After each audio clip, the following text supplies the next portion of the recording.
Hi hello friends, എല്ലാ കൂട്ടുകാർക്കും നമ്മുടെ പുതിയൊരു റിവ്യൂയിലേക്ക് സ്വാഗതം. അപ്പൊ ഇനി വരാൻ പോകുന്ന ഒരു അടിപൊളി ഭാഗമായിട്ട് പറയാൻ പോണത്. അപ്പൊ ആദ്യം തന്നെ തമിഴിൽ ഇപ്പൊ നടക്കുന്ന ഭാഗം ഒത്തിരി പേര് എന്താ അത് ചോദിച്ചായിരുന്നു. അപ്പൊ അതിനെ കുറിച്ചൊരു റിവ്യൂ പറയാം. ഇപ്പൊ നമ്മുടെ അനുവും അതുപോലെ തന്നെ അലോകും തമ്മിൽ ഭയങ്കര പ്രണയത്തിലാകുവാട്ടോ. ഭയങ്കര പ്രണയത്തിച്ച ഭയങ്കര പ്രണയത്തിലാണ് നമ്മുടെ ഗോമതിയുടെ അനിയനുണ്ടല്ലോ, അതായത് ധർമ്മൻ ഒരു കല്യാണം കഴിക്കും. അതായത് നമ്മുടെ ശ്രീദേവിയുടെയും അതുപോലെ തന്നെ ആനന്ദിന്റെ വിവാഹ സമയത്ത് ഒരു പെണ്ണിനെ പരിചയപ്പെട്ടില്ലേ, ആ പെണ്ണിനെ തന്നെ വിവാഹം കഴിക്കോട്ടെ ധർമ്മൻ. ആ പെണ്ണ് കല്യാണ സമയത്ത് ഭയങ്കര പാവത്തിനെ പോലെയൊക്കെയാണ് ഇരുന്നത്, പക്ഷെ ഭയങ്കര സാധനമാണ് കേട്ടോ. എങ്ങനെയെങ്കിലൊക്കെ നമ്മുടെ ഗോമതി സ്റ്റോഴ്സ് അവരുടെ പേരിൽ എഴുതി വെക്കണം, ധർമ്മന്റെ പേരിൽ എഴുതി വെക്കണം. ധർമ്മൻ അവിടുത്തെ കാര്യങ്ങളൊക്കെ നോക്കണം, തനിക്ക് അവിടുത്തെ അധികാരത്തിൽ നിൽക്കണം. ഇവിടുത്തെ ഇപ്പൊ എല്ലാ കാര്യങ്ങളും നോക്കണം ദേവിയാണ്. നാളൊരു സമയത്ത് തന്റെ അധികാരത്തിലേക്ക് വരണം എന്ന് അവർ വിചാരിക്കാട്ടോ. അപ്പൊ അവരിങ്ങനെ ആദ്യം കണ്ടുപിടിക്കുകയാണ് അനുക്ക് എന്തൊക്കെയോ ഒരു അടുപ്പം നമ്മുടെ അലോകിനോട് ഉണ്ട്. പക്ഷെ വലിയ ചെറിയൊരു അടുപ്പം മാത്രമാണ്. പക്ഷെ ഈ സ്ത്രീ എന്താ ചെയ്യാന്ന് വെച്ച് കഴിഞ്ഞാൽ എങ്ങനെയെങ്കിലൊക്കെ അലോകിനെ കൊണ്ട് അനുവിനെ പ്രണയിപ്പിക്കുക കേട്ടോ.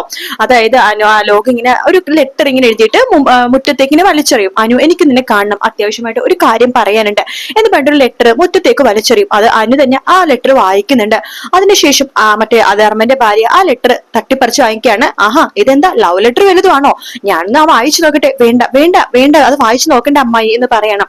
ഞാൻ വായിച്ചു നോക്കട്ടെ അനു എന്ന് പറഞ്ഞിട്ട് വായിച്ചു നോക്കുമ്പോഴേക്കും അവർക്ക് മനസ്സിലാവാണ്, ഓ ഇത് ലവ് ലെറ്റർ ആണല്ലോ, ഇത് നിനക്ക് ആരോ എഴുതിയ ലവ് ലെറ്റർ ആണല്ലോ, സത്യം പറ അനുമോളെ, ഇത് നിനക്ക് ആരെഴുതിയ ലവ് ലെറ്റർ ആണ് എന്ന് പറഞ്ഞിട്ട് അങ്ങോട്ടും ഇങ്ങോട്ടും തിരിഞ്ഞു നോക്കുമ്പോഴാണ് അവര് നമ്മുടെ ആ ലോകിനെ കാണുന്നത്. അലോക് അവിടെ നിന്നിട്ട് പതുക്കെ ഇങ്ങനെ അനുവിനെ ഒളിഞ്ഞു നോക്കുമായിരിക്കും കേട്ടോ.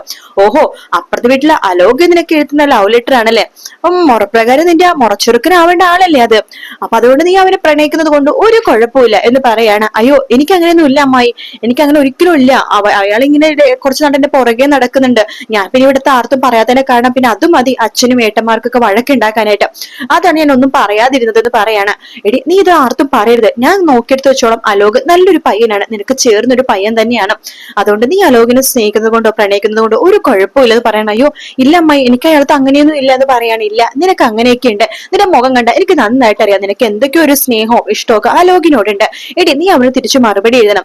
ശരി, ഞാൻ സംസാരിക്കാം എന്ന് പറഞ്ഞിട്ട് മറുപടി എഴുതണം. അയ്യോ ഞാൻ എഴുതിയില്ല അമ്മായി, അതൊക്കെ ഭയങ്കര പ്രശ്നമാണ്, അച്ഛനും ഏട്ടന്മാരായിരുന്ന വഴക്ക് പറയും. ഓഹോ, അപ്പൊ അച്ഛനും ഏട്ടന്മാരായിരുന്ന വഴക്ക് പറയുന്ന പേടിയാണ് നിനക്ക്, അല്ലാതെ നിനക്ക് എഴുതണേന് കുഴപ്പമൊന്നുമില്ലേ.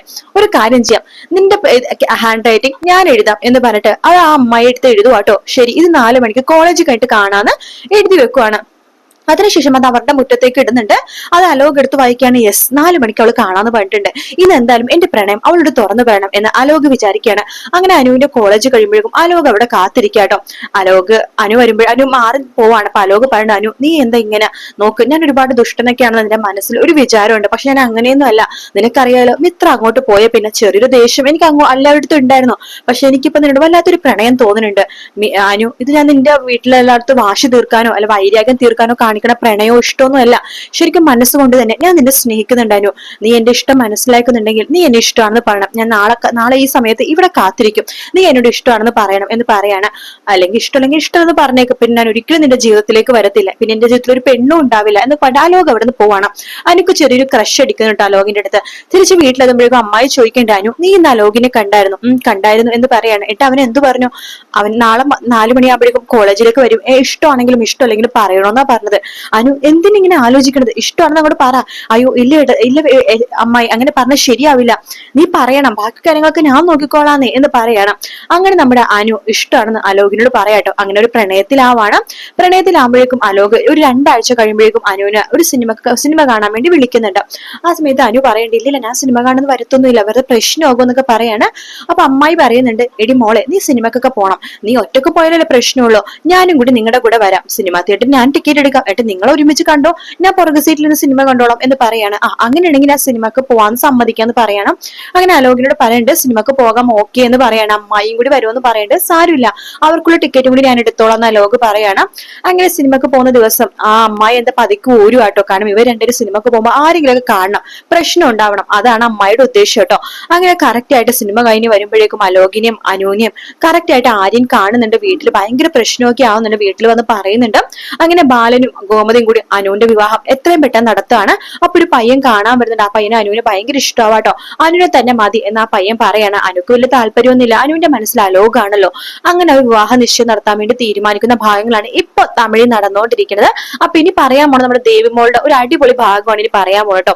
അങ്ങനെ നമ്മുടെ ശ്രീദേവി ആണെന്നുണ്ടെങ്കിൽ ദേവമംഗലത്ത് സ്ഥാനം ഉറപ്പിച്ചിരിക്കുന്ന ഒരു സമയമാണ് കേട്ടോ. അങ്ങനെ നമ്മുടെ ദേവി അങ്ങനെ കളിചിരി തമാശകളായിട്ട് അങ്ങനെ പോയിക്കൊണ്ടിരിക്കണം. വലിയ കുഴപ്പമൊന്നുമില്ല. മിത്രയും അതുപോലെ തന്നെ നമ്മുടെ മീനും ദേവിയൊക്കെ ആയിട്ട് കുറച്ച് അധികം നല്ല കൂട്ടൊക്കെ ആവുന്നുണ്ട്. ആ സമയത്താണ് നമ്മുടെ ബാലന്റെ കടയുടെ തൊട്ടപ്പുറത്ത് തന്നെ വേറൊരു സൂപ്പർ മാർക്കറ്റ് വരുന്നുണ്ട്. അപ്പൊ ആ സൂപ്പർ മാർക്കറ്റിലേക്ക് നല്ല ഡിസ്കൗണ്ടിൽ സാധനങ്ങൾ കൊടുക്കുന്നതുകൊണ്ട് തന്നെ ഇവിടെ കസ്റ്റമേഴ്സ് എല്ലാം തന്നെ അങ്ങോട്ടേക്ക് പോവാണ്. അപ്പൊ നമ്മുടെ ബാലൻ വീട്ടിലേക്ക് വരുന്ന ദിവസം ഗോമതി ചോദിക്കേണ്ട എന്താ ബാലേട്ട മുഖത്താകെ ഒരു വിഷമം പോലെ, എന്തു പറ്റി എന്ന് ചോദിക്കുകയാണ്. അത് എന്തു പറ്റി ബാലേട്ട, എന്താണെങ്കിലും പറഞ്ഞോളൂ എന്ന് പറയാണ്. എന്തു പറ്റി ബാലച്ച എന്നൊക്കെ ശ്രീദേവിയും ആക്ക് ചോദിക്കുന്നുണ്ട്. ബാലൻ പറയുന്നത് നമ്മുടെ കടയിൽ ഇപ്പൊ കച്ചവടം വളരെ കുറവാണ് എന്ന് പറയാണ്. അതെന്താ കാരണം എന്ന് ചോദിക്കുമ്പോഴേക്കും അത് തൊട്ടടുത്ത് ഒരു കട വന്നിട്ടുണ്ട്. നല്ല വില കുറവിലാണ് അവരോട് കൊടുക്കുന്നത്. അതുകൊണ്ട് ഞങ്ങളുടെ അവിടെ കസ്റ്റമേഴ്സ് ഇപ്പൊ കുറവാണ്. അതുകൊണ്ട് മുമ്പത്തെ പകുതിയായിട്ടുള്ള പൈസ മാത്രമേ ഇപ്പൊ കിട്ടുന്നുള്ളൂ. നാളെ ഒരു സമയത്ത് നമ്മുടെ ആര്യനും അതുപോലെ തന്നെ ആനന്ദിനും ആകാശിനൊക്കെ പിള്ളേരും കാര്യങ്ങളൊക്കെ ഉണ്ടാവും. അപ്പൊ അവരുടെ കുടുംബം പിടിച്ചു നിൽക്കാൻ വേണ്ടി നമ്മുടെ ഗോമതി സ്റ്റോഴ്സിന് കഴിയുമെന്ന് തോന്നുന്നില്ല. ഗോമതി സ്റ്റോഴ്സ് ഇങ്ങനെ പോയാൽ ശരിയാവില്ല. നമുക്ക് വലിയൊരു ബിൽഡിംഗ് ഉണ്ടാക്കണം തൊട്ടടുത്ത് തന്നെ, ഒരു സൂപ്പർ മാർക്കറ്റ് പോലെ. അത് ആണ് എന്റെ ആഗ്രഹം ഗോമതി എന്ന് പറയണം. അപ്പൊ ഗോമതി പറയണ്ട, അത് ബാലേട്ടന്റെ ഒരുപാട് നാളത്തെ ആഗ്രഹമല്ലേ, ഒരു വലിയ സൂപ്പർ മാർക്കറ്റ് വേണമെന്ന് നമുക്ക് പരിശ്രമിക്കാമെന്ന് പറയാണ്. പക്ഷെ അതിന് ഒത്തിരി പണം വേണമെന്ന് പറയുമ്പോ മീനാക്ഷിയും അതുപോലെ തന്നെ മിത്രയൊക്കെ പറയണ്ട, അയ്യോ അച്ഛാ നല്ലൊരു ഐഡിയ ആണ്, നമുക്ക് നല്ലൊരു സൂപ്പർ മാർക്കറ്റ് ഉണ്ടെങ്കിൽ നല്ല വരുമാനമായിരിക്കും, പിന്നെ 2-3 സ്റ്റാഫിനെ വെക്കുവാണെങ്കിൽ നല്ലതാണെന്നൊക്കെ പറയാണ്.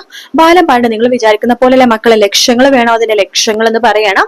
ആ സമയത്ത് മീനാക്ഷി പണ്ട് എന്റെ അച്ഛ ലക്ഷങ്ങളൊക്കെ നമുക്ക് ഉണ്ടാക്കുന്നതേ ഉള്ളൂ, നോക്ക് ഇവിടെ നമ്മുടെ ഗോൾഡ് ഒക്കെ ഇരിക്കുന്നില്ലേ, ഇപ്പൊ ഇവിടെ വലിയ ആവശ്യമൊന്നും ഇല്ലല്ലോ, എന്റെ കയ്യിൽ ഗോൾഡ് ഉണ്ട്, നമ്മുടെ മിത്രയുടെ കയ്യിൽ ഗോൾഡ് ഉണ്ട്, അമ്മയുടെ കയ്യിൽ ദേവിയുടെ കയ്യിലൊക്കെ ഗോൾഡ് ഉണ്ട്, എല്ലാവരുടെ കയ്യിൽ ഒരു 5-6 പവൻ വെച്ച് ഇടുവാണെങ്കിൽ തന്നെ ലക്ഷങ്ങൾ വരും, അത് മതിയാവില്ലേ, അയ്യോ മക്കളെ നിങ്ങളുടെ ഗോൾഡ് ഒന്നും വേണ്ട എന്ന് പറയാണ്. അച്ഛ നോക്ക്, കട തുടങ്ങിക്കഴിഞ്ഞാൽ അച്ഛനെ മാത്രമുള്ളതല്ലോ, ആ കട ഞങ്ങൾക്ക് എല്ലാവരും കൊണ്ട് ജീവിക്കാനുള്ള വരുമാനമല്ലേ, അതുകൊണ്ട് എല്ലാവരും ഗോൾഡ് തരാൻ വേണ്ടി തന്നെ തീരുമാനിച്ചിരിക്കുകയാണ്, അച്ഛൻ ഇത് മടി കൂടാതെ വാങ്ങിക്കണം എന്ന് മീനാക്ഷി പറയാണ്. ബാലിനും ഭയങ്കര സന്തോഷമാണ്. അങ്ങനെ നമ്മുടെ ഒരു കണക്കുണ്ടാക്കാണ് മീനാക്ഷി. ഞാനൊരു 6 പവൻ കൊടുക്കാം എന്ന് പറയുമ്പോൾ മിത്ര പറയണ്ട്, ഞാനും ഒരു 6 പവൻ കൊടുക്കാന്ന് പറയാണ്. ഗോമതി പണ്ട് ഞാൻ എന്റെ എല്ലാ സ്വർണവും കൊടുക്കാന്ന് പറയുമ്പോ മീനാക്ഷി പണ്ട് വേണ്ട എല്ലാം കൊടുക്കരുത്, അമ്മ ഒരു 5-6 ഇട്ടാൽ മതി, ബാക്കിയുള്ള നമ്മുടെ കയ്യിൽ തന്നെ വെച്ചോ, നമുക്ക് നാളെ വേറെ എന്തെങ്കിലുമൊക്കെ ആവശ്യം വരുവാണെങ്കിൽ ഈ ഗോൾഡ് മാത്രമേ കയ്യിൽ ഉണ്ടാവുള്ളൂ, അമ്മ ഒരു 6 പവൻ മതി. ഇപ്പൊ തന്നെ ഏകദേശം 18 പവനായി, പിന്നെ നമ്മുടെ ദേവിയെടുത്ത് ഒരു 5-6 പവനും കൂടി ഇടാമെങ്കിൽ കറക്റ്റ് ആവുന്ന പറയാണ്. അപ്പൊ ദേവിനെ വിളിക്കേണ്ട, ദേവിക്ക് അങ്ങ് ആകെ വല്ലാത്ത ബുദ്ധിമുട്ട് തോന്നാണ്. അപ്പൊ ദേവിയെടുത്ത് പറയണ്ട, ദേവിയെടുത്തേക്ക് ചോദിക്കേണ്ട കാര്യമില്ല, ദേവിയെടുത്തിട്ട് ഒരു മാല മതി, ഒരു 5-6 പവനുള്ള മാല ഉണ്ടല്ലോ, ആ ഒരു മാല വെച്ചാൽ മതി. അപ്പൊ നമുക്ക് 4 പേർക്കും കൂടിയിട്ടായിട്ട് 10-20 പവൻ എന്തായാലും വരും. നമുക്കൊരു 20 പവൻ ഉണ്ടെങ്കിൽ തന്നെ നമുക്ക് എത്ര ലക്ഷം രൂപ കിട്ടുമെന്ന് ആലോചിച്ച് നോക്കിയേ. അതുകൊണ്ട് നമുക്ക് എന്തായാലും ഒരു 15 ലക്ഷം രൂപയുടെ ബഡ്ജറ്റാണ് ഉദ്ദേശിക്കുന്നത്. അതുകൊണ്ട് ദേവിയെടുത്ത് ഒരു മാല ജസ്റ്റ് ഒന്ന് പണയം വെക്കാൻ തന്നാൽ മതി, അല്ലെങ്കിൽ പണയം വെച്ചിട്ട് കാര്യമില്ല, വിൽക്കാൻ ദേവിയെടുത്ത് പറയാണ്. അത് നല്ല കാര്യമാണ്. എന്താ ദേവിയെടുത്തിന്റെ മുഖം ആകെ മാറിയിരിക്കുന്നത്, ദേവിയെടുത്തേക്ക് തരാൻ ഇഷ്ടമില്ലേ, അയ്യോ അതല്ല എനിക്ക് അമ്മയുടെ ചോദിക്കണമായിരുന്നു എന്ന് പറയാണ്. അതിനെന്താ ചോദിച്ചോളൂ എന്ന് പറയുന്നുണ്ട് മീനാക്ഷി. അതിനുശേഷം മീനാക്ഷി നമ്മുടെ ദേവി അമ്മേനെ വിളിച്ച് പറയാണ്, എടി മോളെ നീ എന്തൊക്കെയാ പറയണത്, നിന്റെ ആകെ നിനക്കുള്ളത് 4-5 പവനാണ്, അത് അവർക്ക് കൊടുത്തന്നെ, പിന്നെ നിന്റെ കയ്യിൽ എന്തുണ്ട് എന്നൊക്കെ ചോദിക്കണം. അങ്ങനെ ദേവി പറഞ്ഞു, എനിക്കൊന്നും പറ്റില്ല അമ്മേ, ഞാൻ എന്തായാലും അവർക്ക് കൊടുക്കാൻ വേണ്ടി തീരുമാനിക്കാനുള്ള സ്വർണ്ണം ഞാൻ അവർക്ക് കൊടുക്കാണ് മോളെ, അത് കൊടുക്കരുത്, ആകെ 5-6 പവൻ ഉണ്ട്, 4 സമയത്ത് എനിക്ക് എന്തെങ്കിലും ആവശ്യമുണ്ടെങ്കിൽ പിന്നെ ഒന്നും ഉണ്ടാവില്ല, നോക്ക് നിന്റെ അച്ഛൻ എത്ര കഷ്ടപ്പെട്ട് കടമെടുത്ത് ആ 5-6 പവൻ ഉണ്ടാക്കിയത് നിനക്ക് അറിയാവോ, അത് സാരില്ല, എനിക്ക് ഇവിടുത്തെ ആവശ്യം വലുത് എന്ന് പറഞ്ഞിട്ട് ശ്രീദേവി തീരുമാനിച്ചിട്ട് ആ ഗോൾഡ് കൊടുക്കാൻ വേണ്ടി തീരുമാനിക്കുക കേട്ടോ. ഇതിന്റെ ബാക്കി നാളെ പറയാം. വീഡിയോ ഇഷ്ടപ്പെടുകയാണെങ്കിൽ ലൈക്ക് ചെയ്യാനും സബ്സ്ക്രൈബ് ചെയ്യാനും കമന്റ് ചെയ്യാനും മറക്കല്ലേ. മറ്റൊരു വീഡിയോ ആയിട്ട് വീണ്ടും കാണാം. Take care, bye bye.